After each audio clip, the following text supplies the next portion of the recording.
Hello అండి, నమస్తే. Welcome to FM. ఈరోజు రుచికరమైన కరకరలాడే కమ్మటి ఊరి మిరపకాయలు చూపిస్తున్నాను చూడండి. ఇవేమో బజ్జీ మిర్చితో చేసినవి, తత్తిమావేమో సన్నటి మామూలు మిర్చితో చేసినవి అనమాట. ఈ సన్నటి మిర్చి అండి చాలా కారం, అంతగా కారం వద్దు, కమ్మగా కావాలనుకుంటే కనుక ఈ మిర్చి బజ్జీ తెచ్చుకోవాలండి. ఇవి నేను 2 kgs తెచ్చుకున్నానండి. అవి బజ్జీ మిర్చి 4 kgs, సన్న మిరపకాయలు 2 kgs నేను ఇప్పుడు పెడుతున్నానండి.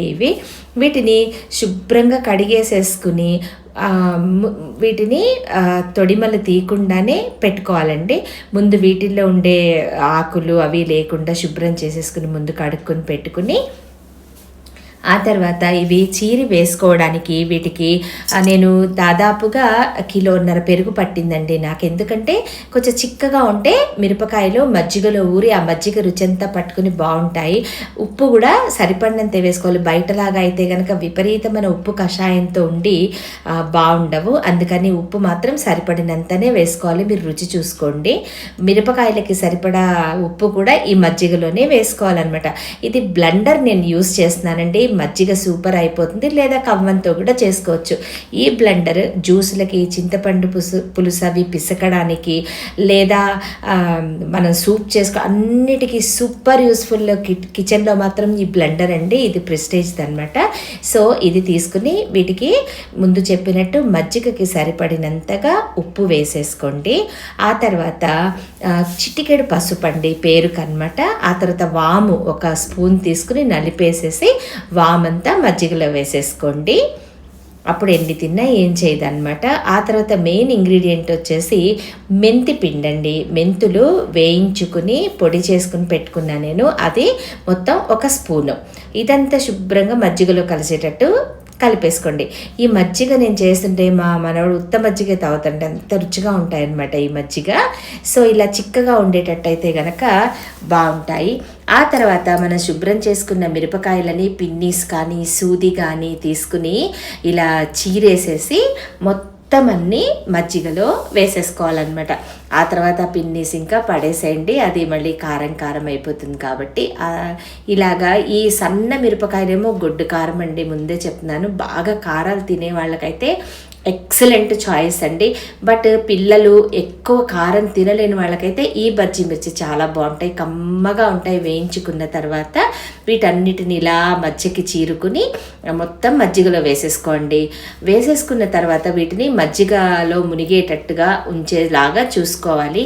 ఇదివరకైతే 2-3 రోజులున్న పచ్చిమిర్చి మెత్త పడేది కాదు, ఇప్పుడు అలా కాదనమాట. తొందరగా మెత్తగా అయిపోతాయి కాబట్టి ఎక్కువ రోజులు ఉంచాల్సిన అవసరం లేదు.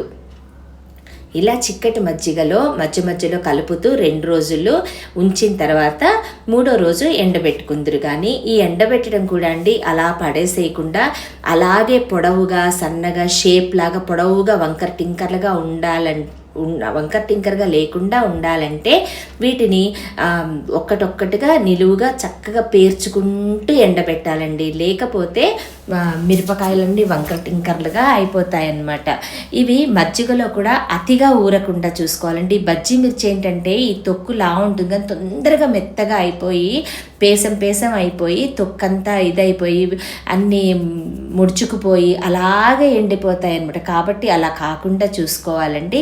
ఇలా 1 రోజు ఎండిన తర్వాత ఇలా అవుతాయన్నమాట. మళ్ళీ తీసుకొచ్చేసి వీటన్నిటిని మజ్జిగలో వేసుకోవాలి. 2-3 సార్లు చేయండి, అంతకన్నా చేయాల్సిన అవసరం లేదు. ఇవి చెప్పినట్టుగా మెత్తగా అయిపోతాయి కాబట్టి మళ్ళీ ఇలా చక్కగా మజ్జిగలో వేసేసుకుని మజ్జిగలో మునిగేటట్టుగా ఉంచుకుని మళ్ళీ మూత పెట్టుకోవాలన్నమాట. ఆ సన్న మిరపకాయలను కూడా ఇలానే చేసుకోవాలండి. లావు మిరపకాయలైనా ప్రొసీజర్ అయితే ఏదైనా ఇదే. మెంతి పిండి వల్ల మజ్జిగకి ఎక్కువ రుచి, ప్లస్ దానివల్ల ఈ ఊర మిరపకాయల్లో కమ్మదనం వస్తుందన్నమాట.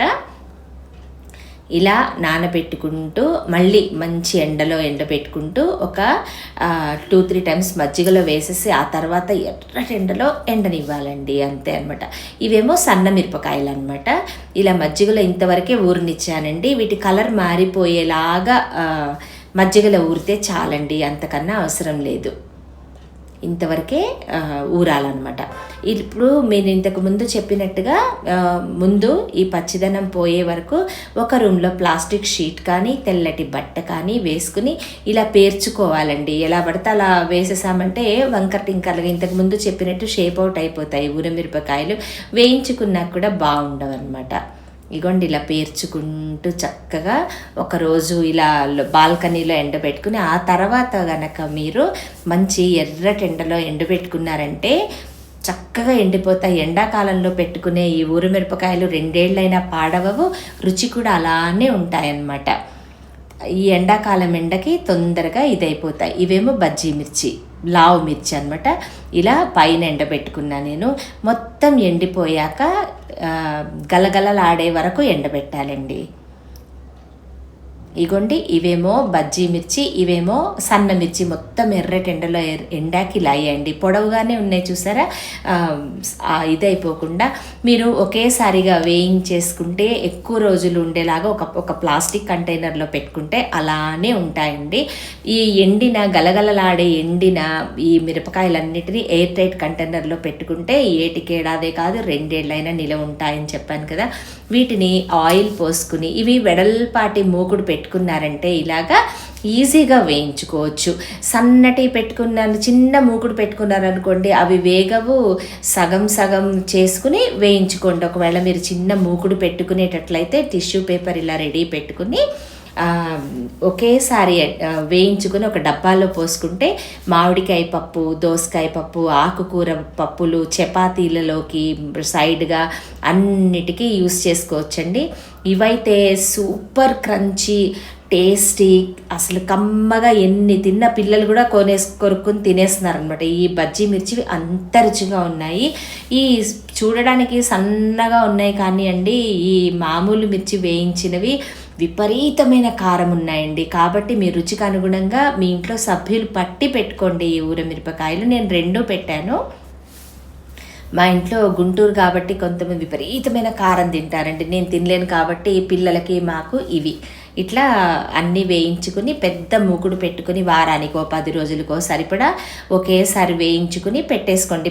పదే నూనె పెట్టుకుని ఇల్లంతా స్మెల్ అది కదా, ఆయిల్ స్మెల్ ప్లస్ నూనెగా ఉంటుంది కాబట్టి కొంచెం నూనె పోసుకుంటుంటే నూనె కూడా వేస్ట్ అయిపోతుంది. కాబట్టి ఒకేసారి ఎక్కువ వేయించుకుని ఒక డబ్బాలో పోసుకుని ఉంచుకున్నారంటే ఎప్పుడు కావాలంటే అప్పుడు యూస్ చేసుకోవచ్చు.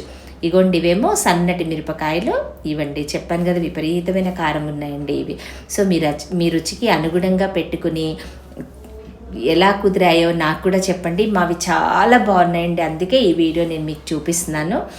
ఇగోండి మంచిగా గుల్లవిచ్చి కరకరలాడుతూ ఉన్నాయి, ఉప్పుగా లేకుండా చక్కగా ఉన్నాయండి.